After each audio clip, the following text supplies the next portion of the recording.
So I had to take a switch, and gladly I went to St. Xavier's College. So you're a Xavierite. Yes, I am a Xavierite, and half your audience is gonna hate me for this. But No, that's fine.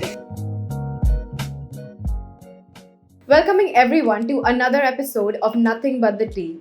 We have a very talented guest with us today, Mrs. Nikita Tilwani Fernandes. Ms. Nikita has been working at International Justice Mission since 2020 as a legal consultant and advocate. Thank you for being here with us today. Thank you so much. It's my pleasure to be here. Okay, starting off, tell me a brief summary of your educational qualifications from schooling till date. Well, so I grew up in Bandra. Okay. That's in my hometown. That's also where your college is. And I went to school. I went to Juralo Convent High School, which was like very close to my house, and I was a hockey player there as well. Oh, wow. And I did my SSC and schooling from there. And then from there, I went to KC, that's Kishan Chand Chelaram College for 11th and 12th. I chose arts as my stream. Wow. And I was very curious on history and political science and all of that. So I knew I wanted to do arts from the beginning. So I chose to be in KC for a while and had my wonderful years of college there. I felt like I needed to do a majors in political science, and that felt like it called out to me a little more. So I had to take a switch, and gladly I went to St. Xavier's College. So you're a Xavierite. Yes, I am a Xavierite, and half your audience is gonna hate me for this. But No, that's fine.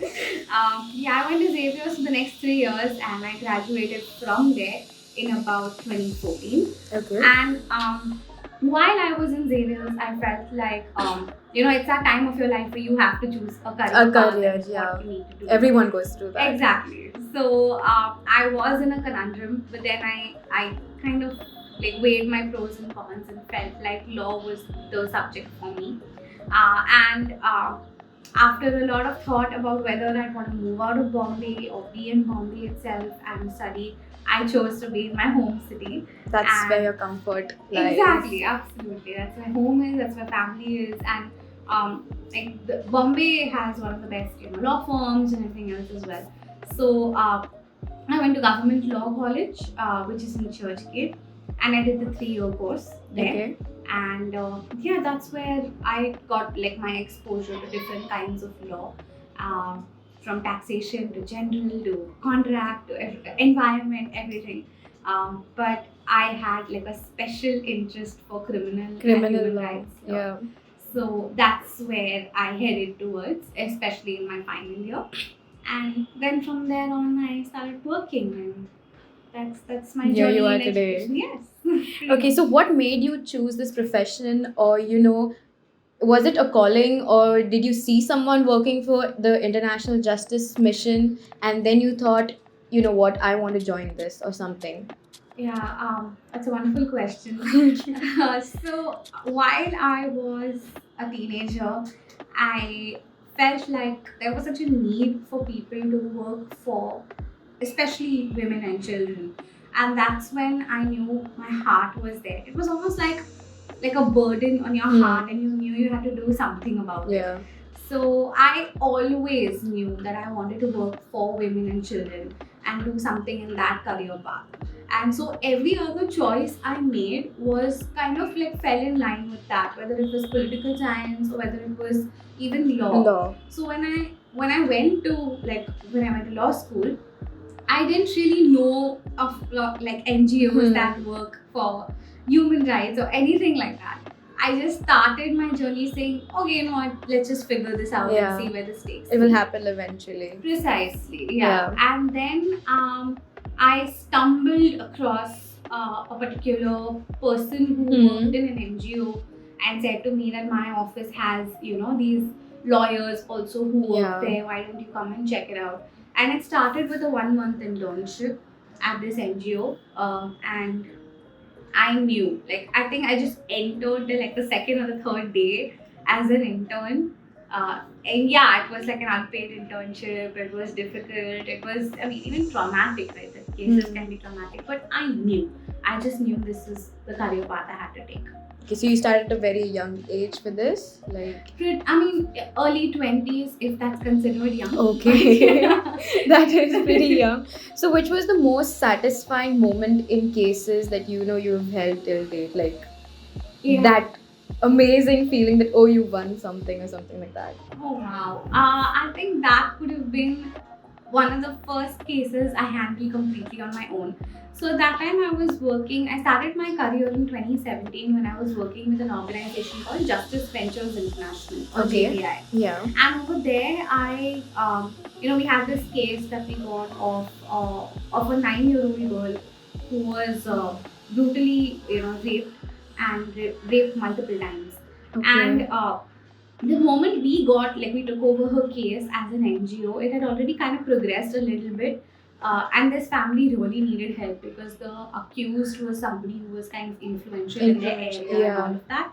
And they were receiving threats and they were just scared, right? I mean, as a family of a girl, they were just scared and they needed like somebody's assistance. So when they reached out to us, within like a few months or so, we kind of got her case expedited, especially because she was so small as well. And the trauma on her was immense. So when a time came when she had to come to court, and as lawyers, what we try and do is prepare them mentally for what they are going to face in court, like what the atmosphere, what the ambience is going to be like.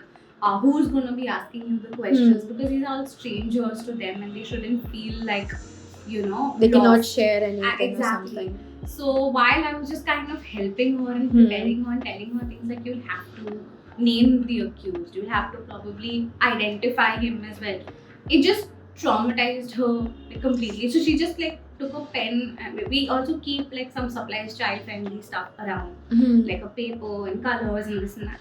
She just grabbed an empty paper, she grabbed a black pen, and she just scribbled for like 20 minutes. Okay. The whole table. She didn't just scribble the paper, she scribbled the whole, like she was just coloring, because it was so hard for her to even acknowledge the fact that, oh my god, like I have to go to court and see this man now. And that was difficult. That was one of the most difficult parts. But in a few months, she got justice, and this man got like convicted for like a good sentence. They got compensation as a family. Yeah. And they moved, actually. They moved away from Bombay because they couldn't take the pain anymore. But the most satisfying part was after they got justice, they chose to come back. Okay. And they started their life again over here. And the next time I met her after her case was done and everything, she comes to me and she says, Didi, main ek din judge banungi. And I was so thrilled. So I think that was the most... That excites you. Absolutely. Like that feeling, it can't be replaced with anything. Okay. How do you handle high pressure situations or urgent cases that require immediate attention? I think most of our cases would... First of all, the approach we take is most of our cases are high pressure and most of our cases need immediate attention. So I don't think that we have a system where one case is prioritized over the other. But yeah, I do understand that sometimes circumstances are such that you need to do that. So I think we just have an approach where we take it as it comes, but we also prepare beforehand of what could possibly go wrong and what possibly would be needed at an eventual level. Basically just being foresighted and proactive. That's the formula we use, that you need to be foresighted, what the defense will say, what the judge may say, things like that. How do you handle cases involving human rights and crimes against humanity? Well, for a lot of people, such cases can be disturbing. And I'll be honest, in the beginning it was for me as well. But I think now I have learned the art of channelizing my emotions correctly. So, it's easy to kind of read it in the paper and just say, oh, how sad, and go back to your regular life. But I use that emotion and I try to put that in my work where, yeah, I feel sad, but I need to do something about it. So I put that emotion into action and let that help me to do better, Better. to Yeah. represent my client better and give it my 100%. And also just knowing that if you mess up, that means there are these girls who we rescue from red light areas, all of them are going to suffer if because of you've that. done Yeah. something wrong. So just that is also such a motivation to go on, that actually no one else is going to represent them well if you True, are not yeah. stepping into that gap.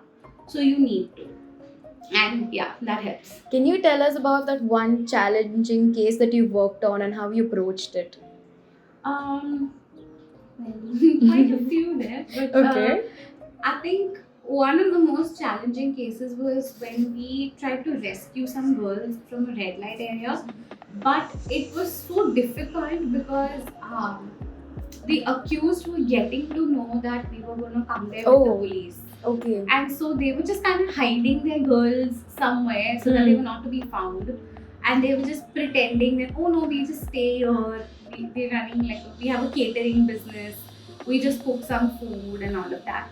And then one day we found the perfect opportunity to kind of just break in, and we didn't break in, the police broke in. And we just kind of went there because there are girls and they need our attention and all of that. So when we went there assisting the police with it, we couldn't find the girls for the longest time. We were like, where are these girls? We know they're here. We definitely know they're here. But they were just hidden. So how deep are they hidden if you try to there are- penetrate their system, if if I say so like that? Yeah, there are a lot of traps that they have in entrance, trap walls, trap floors. Okay. You have a kitchen stove and then you have a platform at the bottom that can also be a hideout. And there are 15 to 20 girls just dumped there, and some of them, once we rescue them, they're just unconscious. We don't even know if they're alive or they're dead, because they've been there for God knows how many hours without light, without oxygen, without anything. So that is very, very challenging for us, and that also puts a lot of pressure, because if we don't find them, then they're stuck again for a much longer period of time. So you handle a lot of pressure on a day-to-day basis, and what do you do to relieve stress? Like that one hobby of yours that you can turn to any time of the day and be like, okay, I am relieved now.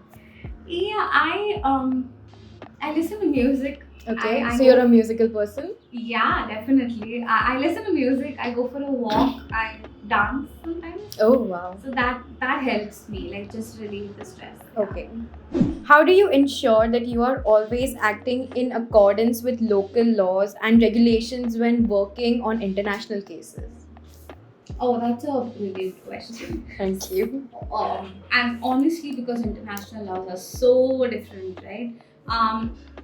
But well, thankfully, we or not, I don't know, we kind of encounter incidents of girls who've been trafficked from places like Bangladesh or Nepal or around India, and mostly those countries also have very similar laws. Yeah. So we have to sometimes approach the High Court, approach some commissions, get some embassies involved, just to make sure that they are even sent back home. Because they are here technically illegally, right? So those kind of things just require us to read up on the laws, research on it, and keep it. So in trafficking terms, we have something known as source, transit, and destination places. Okay. And sometimes, or more or less knowing, we kind of already know how or where most of the girls come from. So we are kind of well prepared with having read the laws of those particular places, and then contacting whatever commissions we need to, going to court, getting the required orders from here, so that communication is possible in that country. And then we are like a liaison basically. We try and connect India to those places. So it requires research, well detailed research, because again, if you don't get it right, then people can suffer. Exactly. So these things can be pretty heavy on your heart. And how do you manage the emotional stress, when you have working on these cases with severe injuries and stuff like that? I would say if you want to help somebody who's sick, you need to be well yourself. Yeah. And that requires tons of inner healing for us. So we actually are encouraged as an organization to go for counseling or to go speak to a counselor or I mean, depending on the level of trauma again. But we have something known as trauma focused care, which operates even in the organization. So if any person needs to, they can just take a break for a while, Right. Yeah. Refresh themselves and come back. Um, or again, like go seek counseling and I have been to your office and I saw there was a separate space just for that. Yeah. That's a very unique thing to do. Yeah, there is a wellness room. Yeah, the wellness We call it a room. wellness room where people are just told, you know what, just go there, relax, sit. If people are spiritual, then pray about it or whatever it is you want to do to unwind. And as an office, we encourage to have a culture, a very healthy culture about that. If not required, we're not going to talk about our cases. Yeah. So we want people to talk about their day-to-day lives and keep the office atmosphere as fun as possible to balance out the trauma that we otherwise have to, see. So you just got married. Congratulations for that. And how do you prioritize your time and how do you separate your workload from your household stuff? It just takes good planning. I think that's key to any person working, and even staying on their own or staying married, men or women, whatever, however that works. But it just takes good planning. Planning your day in advance, planning your week in advance if you can, and balancing your workload with your family. Because sometimes what can tend to happen is you can either overwork and neglect your home, or just be at home and neglect your work. But most of the times, the first option prevails, and you just working around the clock, and your home is suffering. But again, like we are encouraged to have work hours, which you switch off at a particular time and you don't go back to that. Flexible work hours. Yeah, that is there, yes. And another policy that I follow is that I don't bring my work home. I mean, I can work from home, but I don't bring my work to my family. Family, yes. That is something that's important. How do you handle situations where the outcome of the case is not in your client's favor? Those are very disturbing because not just because you've worked so hard and you've put in your heart and soul to it, but it's disturbing because after a number of years of the case going on in court, the girl is expecting that she is going to receive justice. So the most disturbing part is going and telling her that, hey, we lost the case, or it's not gone in your favor. And I think we tend to have such a strong empathy that it affects or it trickles down into some areas of my life. So I just cry it out sometimes. Okay. Or I go and talk to somebody who's not in this field. I mean, my husband, Yes. my mom, my brother, and I just try and tell them that I'm disturbed and how could this happen, and just vent it out. And then again going back and saying, okay, now what can I do next? So I can sit and sulk, or I can think, how do I still go ahead and get my client justice? So then we try and think of other ways in which we can get her justice. Okay. So channelizing those emotions. Yeah. So would you like to give any advice or say something to the women and children? Stay safe. The world's not safe, so stay safe. Okay. But don't let society dictate what you should and what you shouldn't do, because it's just overrated. Thank you so much for joining us, Ms Nikita, and we really appreciate you taking some time out of your busy schedule for us. Thank you so much. I'm wishing you all the best. Thank you. Thank you.